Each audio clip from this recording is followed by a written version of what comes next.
received my very first bulk pallet exactly 10 days ago. So in this video, I'm going to show you how I set up my spreadsheet. There might be better ways to do it, but this is how I do it, and this is what keeps my sanity as I keep track of things. If you're interested in seeing what the actual product and actual palette look like, I will link that video in the description. But this video, I'm just going to be sharing my spreadsheet and sharing the hardcore numbers of what things actually sold for, what things sold first, and maybe help some of you out. Okay, so I started with just a regular Excel spreadsheet. I have up here the purchase date was 12/31, delivered January 6th, and today is January 16th. I paid $264 for the pallet, $347 for the shipping, plus some payment processing. The total I paid was $630. There was 52 items, so my per unit cost was $12.11 per item. If I jump down to the bottom here, the MSRP was $5,539.72. So I did explain in my first video that I really like to look for ones where there's the biggest gap between what I paid and the MSRP. So I paid only 11.4% of that MSRP. There's less risk for me if an item is broken or damaged. I need that leeway because I don't want to lose money. So what I did is I actually, well here, so this row here has the brand, this row is the product name, the original retail, so these are all right off of the manifest that was provided to me. And then I have how much I sell it for, or how much it sold for, what my fees are, like if I sell it on the eBay, that platform has fees, how much it costs to ship. So then I have what my profit is, which is how much I sold it for minus the fees and shipping. The condition, this again was off of the manifest. On Bulk, some of their pallets have condition notes. And then so in this line, I make my own notes just to compare. I wanted to see how accurate their condition notes were. And for the most part, it was either completely accurate or better than what they described. So I was very happy with that. For instance, this one here said it was damaged, but actually it was just missing some pieces, which I was able to order from the manufacturer.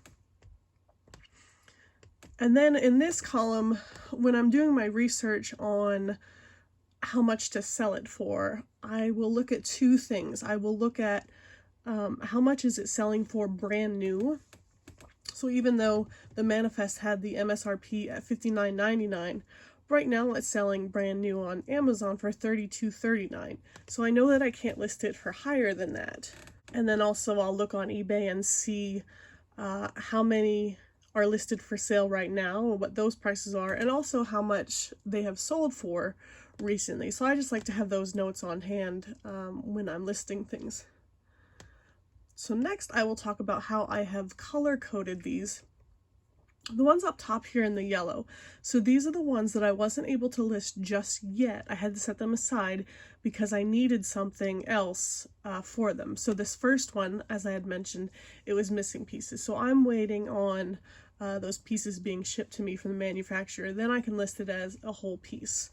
This one here was a lamp and it needed a certain type of light bulb. So I need to just run to the store and get one of those light bulbs. I didn't have any on hand so that I can test it. This one here, one of the water picks, it didn't have any of the tips in it, and I can get those fairly cheaply, so I ordered a set of brand new tips. So I'm just waiting for those to come in, and then I can list that one. The ones here in purple, so these are all the ones that I have currently listed on eBay. The ones in blue, these are the ones that are currently listed on Facebook Marketplace. And then you can see down here, so these that are listed on Facebook Marketplace, they have a purple square there. And then this one here was purple, and then there's a blue one. So those are ones that I have listed both on Facebook and eBay. So this one here I listed on eBay first, then put it on Marketplace, and these vice versa.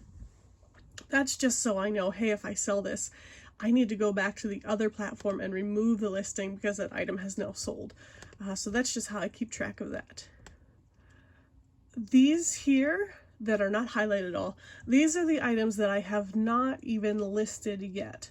Reason being, a lot of these here were seasonal items, Christmas items, garland and lights, and wreaths.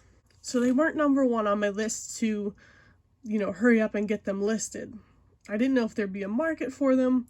I did list up here, there's a Christmas tree ring or stand collar kind of thing.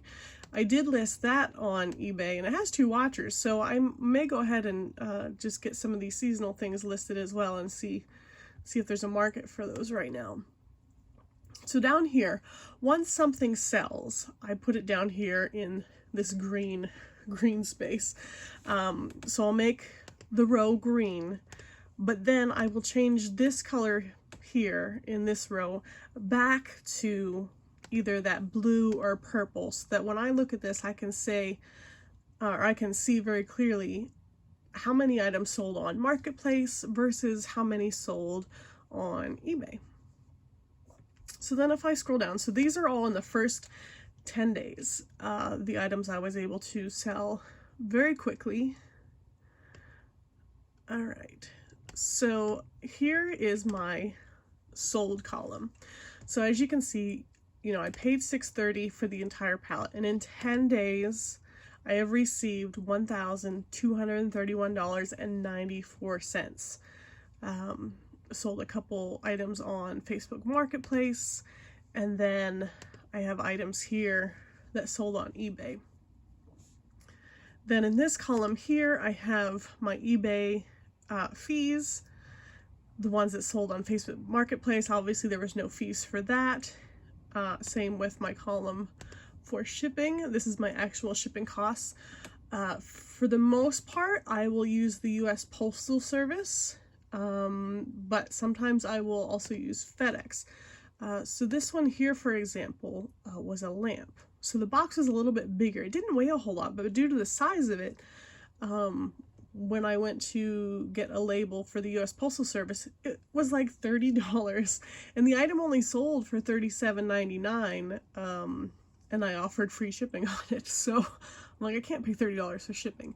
So through FedEx, same box, same weight, same dimensions, it was only $17.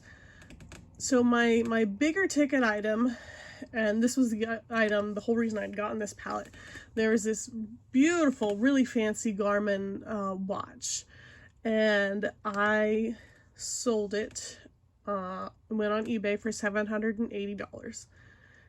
eBay fees on that one was $105.54. So eBay does take their fair share. I expect to pay like 12 to 13% in eBay fees. Some of these other items, I wasn't sure if they would sell at all. So I have these 3 Revlon, you know, they're like fancy hair dryers. And they actually sold pretty quickly, but there are a ton of them listed on eBay already. So I didn't really list them for a high amount. I was just looking to unload them and get my money back on them. So again, up top here, you see I paid $12 per item. So I was just happy that they sold. Let's see, they were these here. So after all my fees, you know, just trying to get a couple bucks back in my pocket on those. So after all the fees, this is actually the amount that I have in my pocket right now, $974.60, which is less than this number, obviously, because of the fees and the shipping costs. At the very beginning, before I even purchased this pallet, I had made, and I even put this kind of in writing on here, my conservative goal. I thought that at the end, I could probably make $1,500. And I do think that's still a very obtainable goal, because I still have all of these items here above the green listed in to sell. And a lot of these in purple up here, you know, have watchers on them, and I think they'll sell, you know, within a few weeks. I didn't run into too many hiccups. I did have one item, and it was one of the higher end items here. So it was this Remington Eyelight Ultra Face and Body Hair Removal System, and it is very nice, and it's pretty much new in the box. The hygiene seal hasn't even been broken. So I was very excited one night when it sold, only to find the next morning the woman had messaged me asking to cancel the order because her son accidentally ordered it on her phone. And I don't know. Was she lying? Maybe. But then again, I do hear a lot of stories where kids order crazy things on the phones. So I went ahead and canceled the order. I don't know if that counts against me on eBay or not, but I didn't want to deal with the headache of sending that high value of an item to someone and charging them for something they didn't really want. So that is relisted again. So that just kind of gives you an idea of my system and how I keep my sanity with this spreadsheet. I like my color codes and everything all nice and orderly. If you have a better system, you know, comment below and let me know how I could be doing this better. But so far this seems to be working well for me, and maybe it'll be helpful for you as well. So thanks for joining me.